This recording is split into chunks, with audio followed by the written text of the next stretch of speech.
Goeiedag, good day, fellow South Africans and citizens of the world. Now, when I was in my 20s,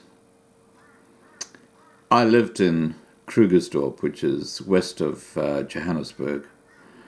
And Heckput was a farming area, and it was famous for that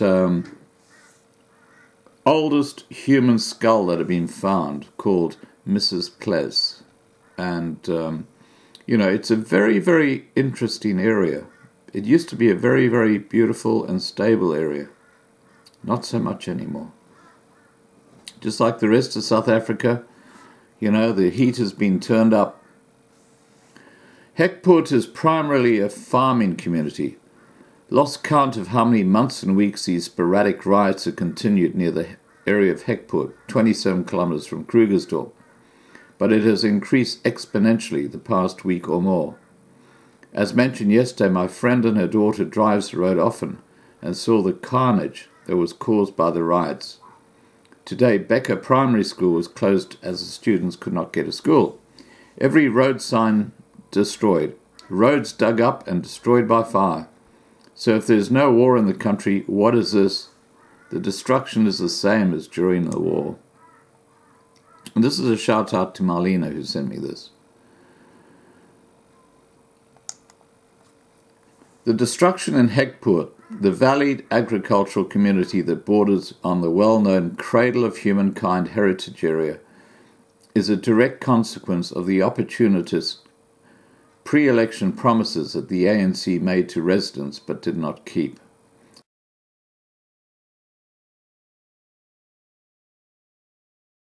Now, we know the ANC this weekend are having a critical high-level meeting with the two factions, and God knows what's going to happen there. I don't think it's going to be good.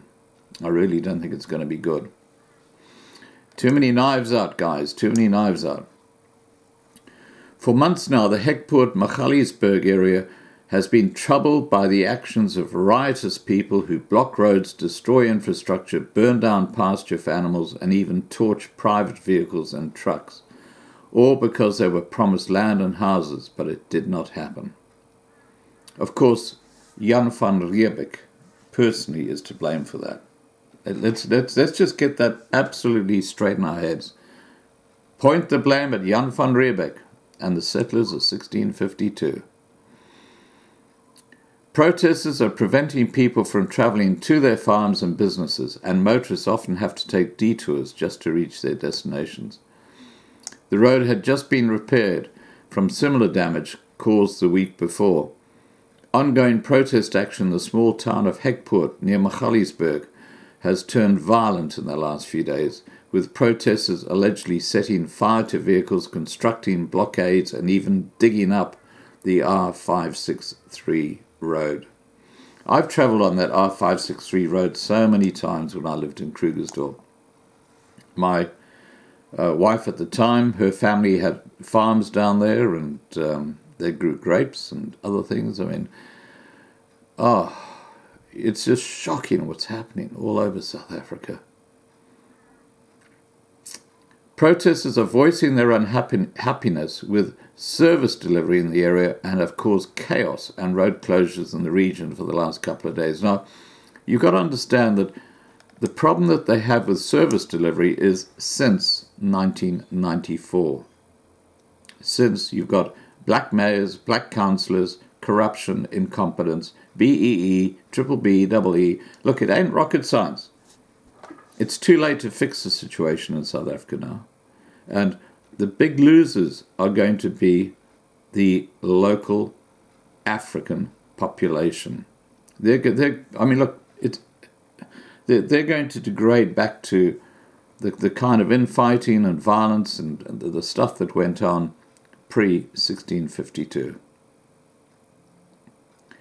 The business that offers jobs to the local residents and that makes a contribution to the economy is suffering great losses, and the blame for this can only be placed at the door of the local and national ANC government.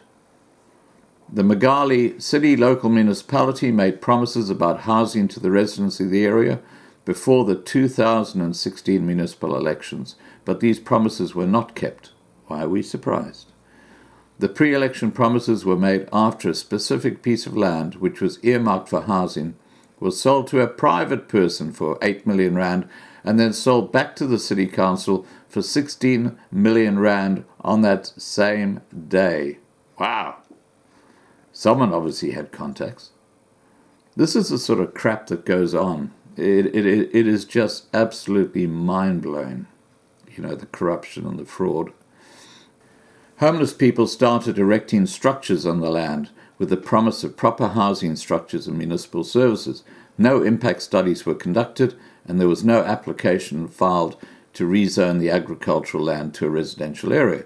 There are also no municipal services like water, sanitation, and electricity.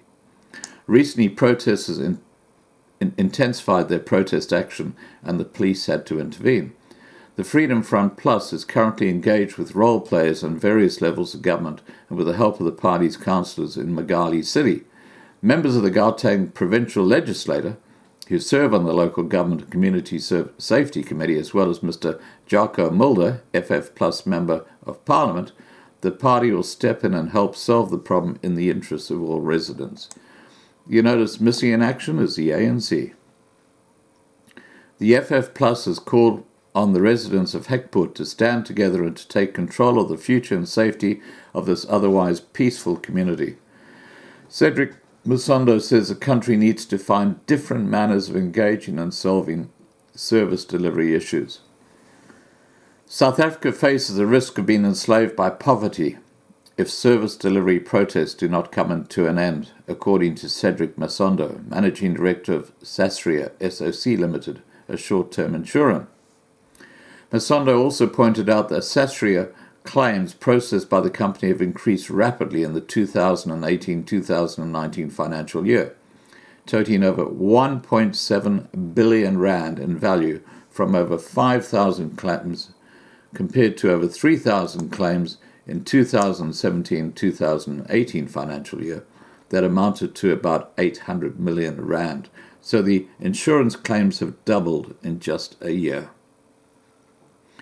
In the past 5 years, Sasria has received over 16,000 claims valued at over 4.6 billion rand, said Musondo.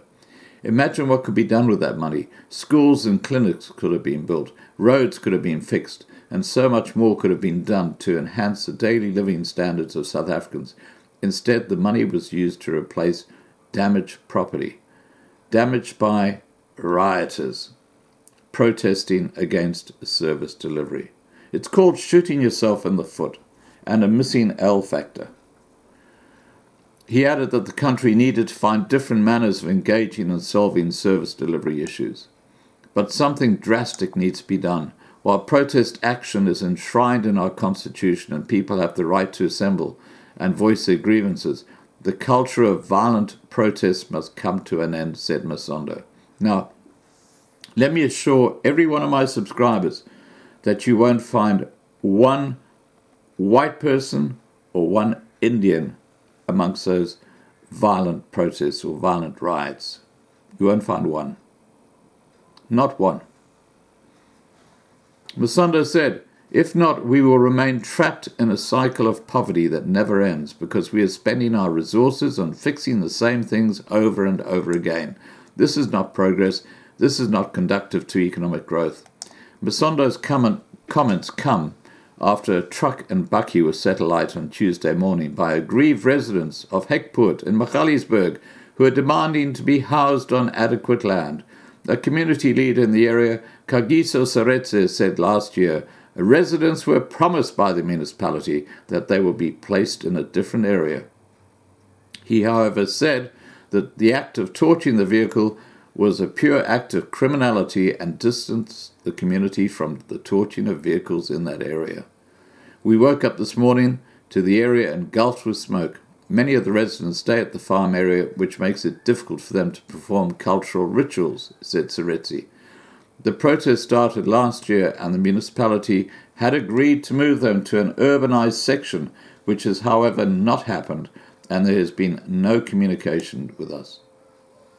Police spokesperson K. Makabulu confirmed that 5 people were arrested in Hekpoort for public violence over the 2 vehicles that were torched. Police were alerted early this morning.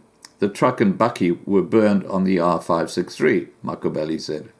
Last week, Friday, aggrieved Lenasia residents blocked roads leading to parts of Ennisdale, Zakaria Park and Lenasia South in Johannesburg as they protested against the illegal occupation of land in the area. Johannesburg Metro Police Senior Superintendent Wayne Minnar said the situation in the area had calmed. The Heckput Police Department has advised motorists in the area to avoid using the road as it has been blocked by protesters for 5 days already, and there have been additional reports of stones being thrown at cars. The main blockages on the R563 are on top of the hill in the direction of Krugersdorp and the turnoff to the Becker School. Now, I get so many reports like this, and there's so much more I could say, but I don't want to bore you guys, okay? But I lived in this area when I was a young man, in my 20s, so that would have been, 40 years ago now. And it's not the same. You know, those white people who live here in a place like Krugersdorp in a bubble and think that nothing's changed, believe me, things have changed dramatically. All right, guys, please remember to subscribe to be kept informed. Ring the bell for the updates, and I'll put a couple of images down below which will actually show you what's going on in that area. Have a great day. Bye for now.